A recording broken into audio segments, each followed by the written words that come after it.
All right, let's dive into what might just be the single most important piece of software that you've probably never ever heard of. I mean, just think about it for a second. We all know the huge names, right? Apple and their crazy powerful M-series chips. Nvidia, which is basically powering this entire AI revolution. And of course, AMD, a total giant in the computing space. But have you ever stopped to wonder, how do they actually design these things? These microscopic, impossibly complex marvels of engineering? Well, the answer lies with this one company. That, I'm willing to bet you don't know. But get this, without them, these tech titans, and I quote, couldn't even draw the blueprints. And that's not some over-the-top marketing line. It is a fundamental truth of our modern digital world. So, let's pull back the curtain. We're about to meet the secret architect, the invisible hand behind pretty much every piece of advanced technology we all use every single day. Okay, so the name of this company is Synopsis, and they sit in this absolutely fascinating position in the tech world. On one side, you have all the giants, Apple, Nvidia, AMD, logos you see everywhere. And on the other, you have Synopsis, the foundational software company that they all depend on. It is the one common denominator in this incredibly competitive industry. So what do they do? Well, the best way to think about it is that Synopsis provides the operating system for designing chips. Now, I don't mean an OS like Windows or Mac OS that you click around on. Nope. Think of it more like a massive, unbelievably complex suite of digital tools, the virtual workbench that engineers at Apple and Nvidia use to architect, test, and perfect their chips, all inside a computer before a single physical thing is ever made. So you have to ask, how does a company get to be that essential? I mean, in an industry that's all about disruption and change, how do you become virtually irreplaceable?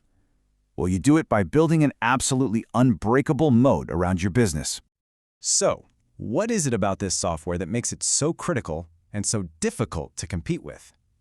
The answer, really, comes down to one word: complexity. Just a mind-boggling, staggering level of complexity that has been built up layer by layer for decades.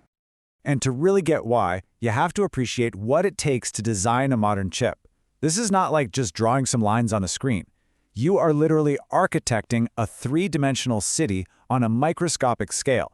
The software has to simulate electricity flowing through billions of different pathways, verify that trillions with a T of connections are all perfect, and then spit out a flawless digital blueprint. A single tiny mistake could cost a company millions of dollars in a failed product, so perfection is basically the only option. And this is exactly why you can't just spin up a competitor to Synopsis overnight. Their advantage comes from decades of accumulated knowledge baked right into the software. Their tools are deeply, deeply integrated with the manufacturing process at the actual chip factories. The level of expertise needed to even work on this stuff is incredibly rare. And, maybe most importantly, because everyone uses it, it is the industry standard. It's a classic and incredibly powerful competitive moat. Okay, so a company has a great business model. Who cares, right? Why does any of this actually matter to you and me? Well, because Synopsis isn't just a part of today's tech. It's the essential foundation for basically all of tomorrow's big breakthroughs. I mean, think about every major leap forward we're all waiting for. Truly intelligent AI, personalized medicine based on our genes, cars that actually drive themselves. All of it, every single thing, depends on creating chips that are way more powerful and complex than what we have today. And you can bet that every single one of those future chips will be born inside design software just like this. The more advanced our world gets, the more it leans on this invisible architect. You know, we rightly celebrate the innovators and the visionaries who build the amazing products that change our world. But it's worth taking a step back and asking a deeper question. Who builds the tools for the builders? Well, now you know.